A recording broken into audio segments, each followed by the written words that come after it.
Hey everybody, welcome to This Day in Hockey, which sadly, as most of us heard the news yesterday, is the day after the passing of Eddie the Entertainer Shack. And, I've got so many pictures with hockey players, guys that I've worked with over the years.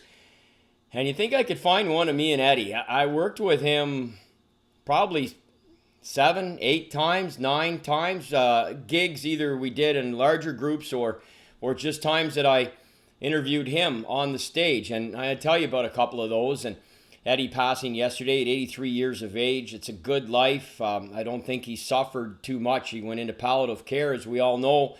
And I think for the most part, he had pretty good quality of life health-wise right into and up to 80-ish, So I think really, if we could all do that right now, I think we'd sign up for it, most of us anyway.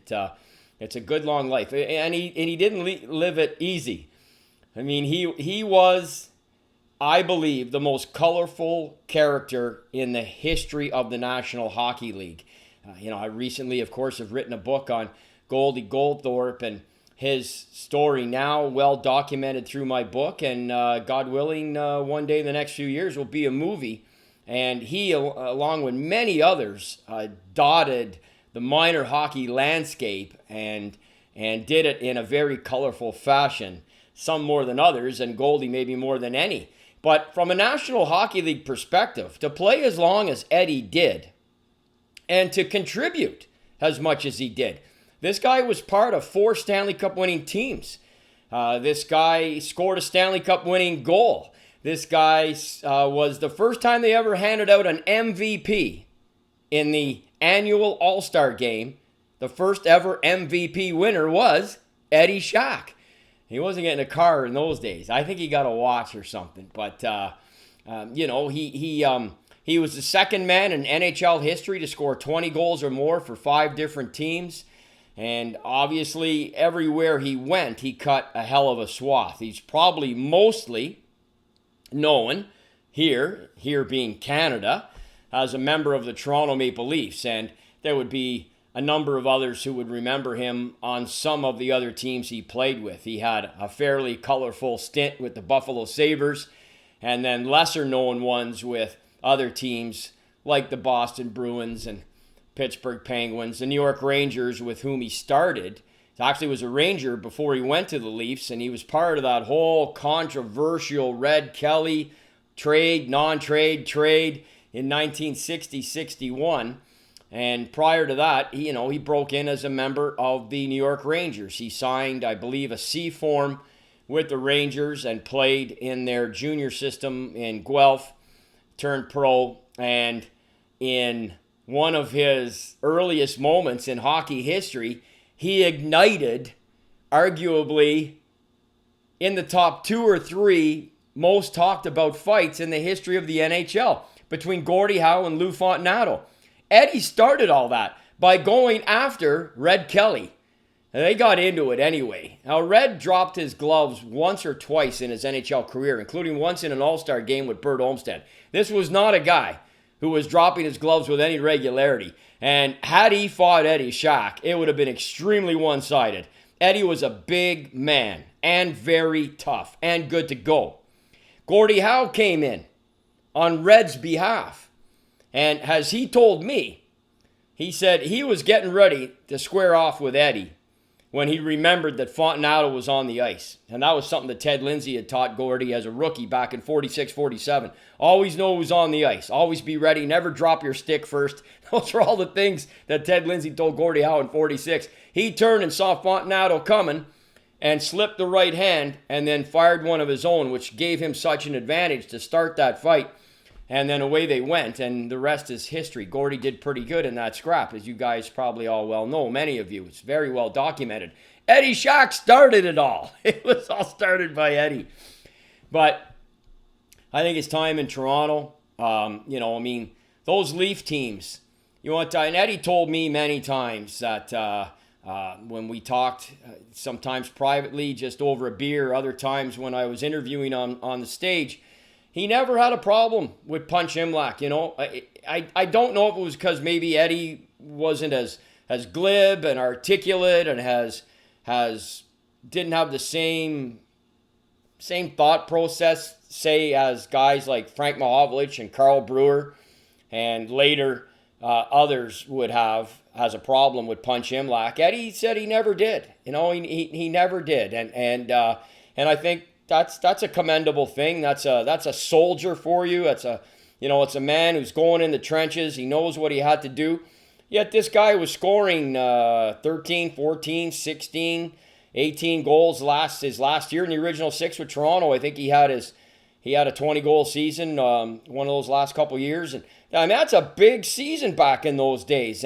And this Leaf team, those Leaf teams, actually in Leaf history, it's surprising how few times they actually were first in the league, whether it's their Halcon days of the 1940s or that run that they had in the 1960s. That's the two greatest eras in Leaf history.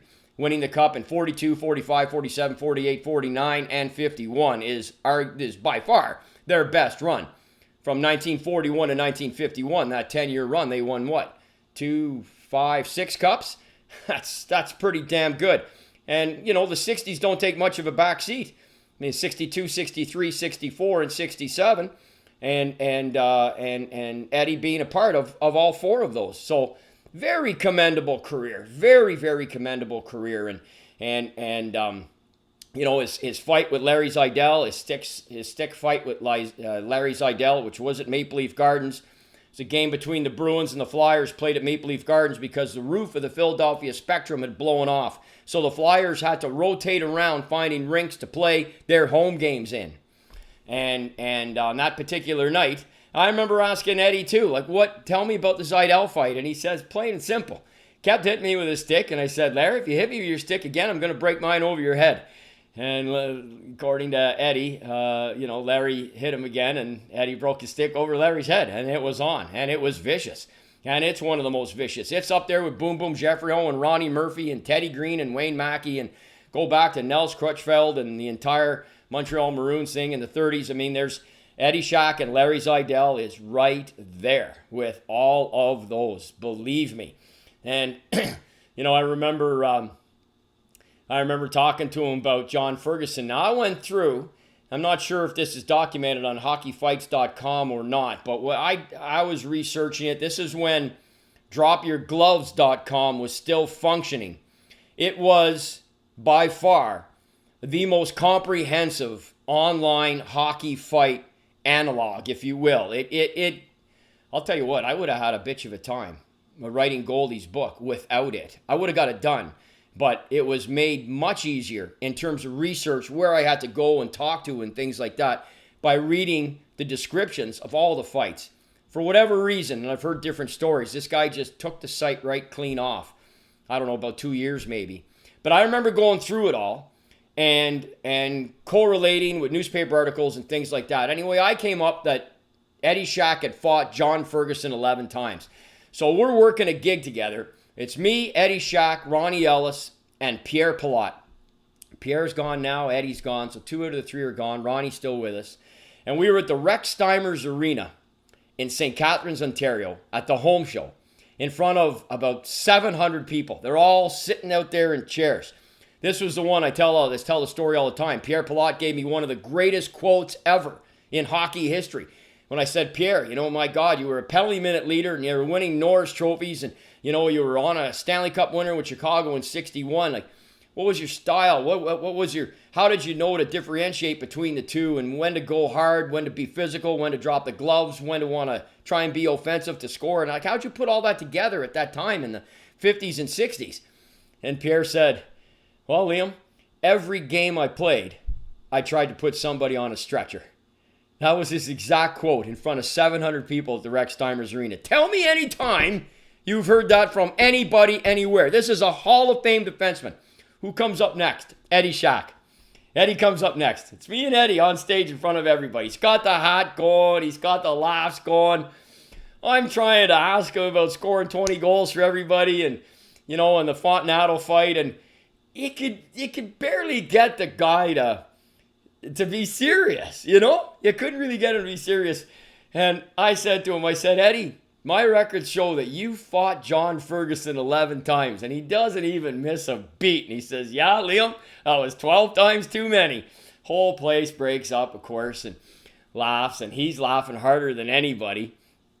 But I guess to tell the story about the first time I met him really is probably the most impressive, because he came along with the Howes and the Richards and the Worsleys. That being Gordie Howe and his wife, Rocket Richard and his wife, and Gump Worsley and his wife.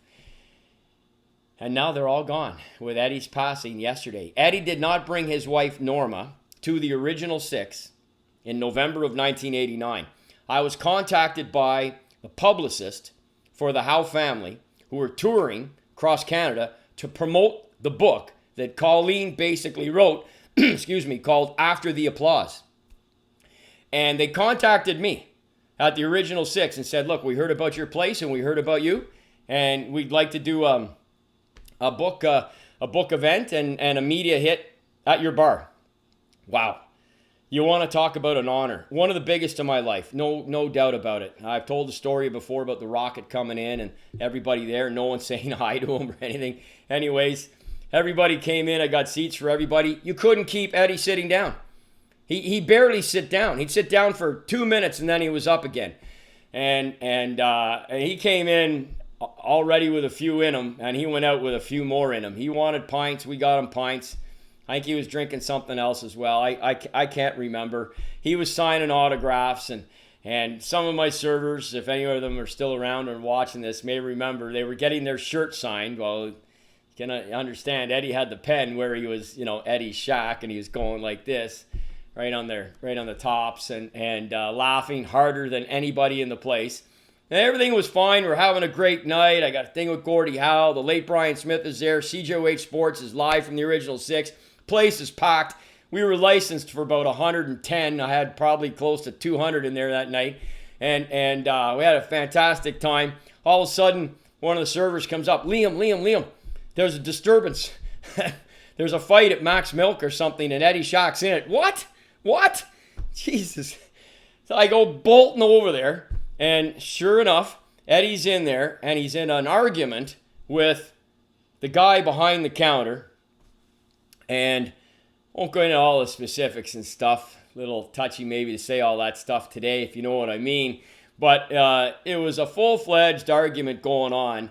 And I think it started over a pack of smokes or something that Eddie wanted to buy. I don't know all the details. All I know is he was in the middle of it. By the time I got in there, and I got him to calm down and get out of there. He wanted to start swinging on somebody. Said, Eddie, let's go back to the bar right now. And got him back to the bar, got him inside, and did a little thing with him and Gordie Howe, reminiscing about how the Fontenato fight started and everything, which was really, really cool. And then, that was it for that night. And it just started a sort of a semi-regular occurrence of when I had an occasion to work with him, do gigs with him. And the Rex Steimers Arena, as I said, Eddie would come out to the Maple Soft Golf Tournament, which I spoke at 2 or 3 years. Eddie was always in attendance at that. I rode around in a golf cart with him for 2 or 3 hours. It was insane. The guy was non-stop. The entertainer in him never, ever quit. Never quit. And you just had to respect it. As a guy who can go pretty hard myself, boy, oh boy, he was. There was no off valve for him, and it just was a real treat to get to know him, And he came to the Boys and Girls Club, did a big event. We had the Toronto Maple Leafs in. We brought 6 or 7 of them in. Ronnie Ellis, Larry Hillman, Kent Douglas, Eddie Shack. It was amazing. We had a real good group of them that had played together in the 1960s. We had 5 or 6 of them, and they all came to an event in the Boys and Girls Club. I emceed that as well. It was good to see Eddie at that, and I always told him, and even the last time that I did see him, which was more than 10 years ago, that the story that I'll always love was when he was a kid growing up in Sudbury. Now, I don't know if it's actually true, right to the letter or not, but I heard it from a pretty good source, and I told him about it, and he more or less confirmed it. And the story goes that everybody mostly knows Eddie had no schooling, right? Reading and writing, whatever. He was out of school early. And the story goes that what happened, he was 12 years old, 11 or 12, already apparently nearly 6 feet tall and 180 pounds at 12 years of age. And this is in, 1950, Sudbury, basically, 51 Sudbury. Different world, different time. And Northern Ontario is a different place. Sudbury Saturday night, the whole 9 yards. Teacher was going up and down first day of school and giving the boys all a bit of a shot, giving them a backhand, Hey, might is right. It's my way or the highway. I'm just letting you know who's in charge here. Not just standing at the front of the class, but walking up and down the aisle. If you got any problems with that, you're going to see me right now. And he's going up and down the aisle, as the story goes. And he comes to Eddie Shack's desk, and Eddie stands up. And the teacher, obviously taken aback by this young boy's size and the raw-boned look of him. And Eddie just stared him right in the eyes and said, "You're not going to be doing that to me, sir." And the teacher just looked at him and turned around and walked away. And Eddie said, "F this," and walked out. And that, as I understand it, was how he left the academic institutions, schools, such as they were in Sudbury in the early 1950s. And I told him every time I saw him, that was the greatest story that on Eddie. The guy was a hell of a player. I know when he left the NHL, he went and played senior. And if I'm not mistaken, I think he was playing on the same team as Mike Keenan. I think they were might have been playing in Whitby or something. And you had to wear a helmet. Helmets, even, this is just before the NHL made them mandatory, but in senior, you had to wear a helmet. Eddie had never worn a helmet. He didn't want to wear a helmet. He said, "Eddie, you don't wear a helmet, you can't play in the league." So he wore it, but he wore it backwards. And Mike Keenan told me that. I'm sure Keenan was on that team. Anyway, Eddie, the entertainer Shack, passes away, 83 years of age. What a life, what a career. To his family, condolences. To the hockey world who did see him play, whether it would be on Hockey Night in Canada back in the day, or if you just had a chance, opportunity to meet the man, get a picture, get something signed, spend 2 seconds, 30 seconds, 5 minutes, or an hour talking to him, you came away a richer person for it. You really did. Because he was a throwback to an era that does not exist any longer. And he did it honestly, and he did it competitively, and he gave everything he had, every single shift on the ice. And he lived up to that nickname every single time off the ice. Think about that for a second. Till 83 years of age. Remarkable. Here's to you, Eddie. God rest your soul. May you rest in peace. G'day.